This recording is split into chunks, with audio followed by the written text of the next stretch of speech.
La parole est maintenant Monsieur Lénaïque Adam. Merci, Monsieur le Président. Ma question s'adresse à la ministre de la Santé. Le 3 mai dernier, 17 médecins du service d'urgence de l'hôpital de Cayenne ont déposé leur lettre de démission. Il s'agit là d'une décision radicale attestant de leur impossibilité physique et psychologique de remplir leurs fonctions dans des conditions dignes. Mourir ou laisser mourir. Voilà le choix cornélien auquel l'ensemble du personnel de cet hôpital est confronté chaque jour. Pour fonctionner, ce service nécessiterait d'au moins 40 médecins à temps plein. Or, ils ne sont déjà plus que 25 avant même le départ des démissionnaires.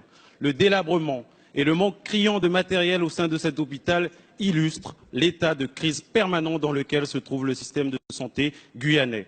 Madame la ministre, la situation sanitaire dans laquelle se trouve la Guyane est comparable à certains pays du tiers-monde. Des gens meurent chaque jour, non pas à cause d'un cancer, mais simplement parce qu'il n'y a personne pour les soigner. Nous assistons, sans broncher, à l'abandon pur et simple d'un territoire de la République. Peut-on imaginer, en 2018, et surtout en France, un service d'urgence sans médecin? C'est exactement ce qui guette la Guyane dans quelques semaines. Alors il faut sans plus tarder renforcer les effectifs de personnel médical, rétablir une gouvernance efficace dans l'hôpital de Cayenne et remettre en état les infrastructures de santé de la région. Mais surtout, il faut que soit envisagé un plan ambitieux dont l'objectif n'est pas seulement de résoudre la crise actuelle, mais de pérenniser le système de santé à travers une vision de long terme. Et les solutions ne manquent pas. On peut augmenter le numerus clausus du territoire, on peut développer la médecine privée d'utilité publique en créant des villages de santé pluridisciplinaires. Alors, je vous le demande, Madame la Ministre, laisserons-nous les Guyanais patienter dans la file d'attente qui les mène au cimetière? Merci. Merci, Monsieur le député. La parole est à Madame Agnès Buzyn, ministre des Solidarités et de la Santé. Monsieur le Président, Mesdames et Messieurs les députés, Monsieur le député Lénaïque Adam, vous décrivez une réalité qu'il nous faut impérativement régler et l'urgence, évidemment, est déjà de résoudre la situation des urgences de Cayenne. Je ne vous apprends rien si je vous dis que le système de soins en Guyane est confronté à 3 défis.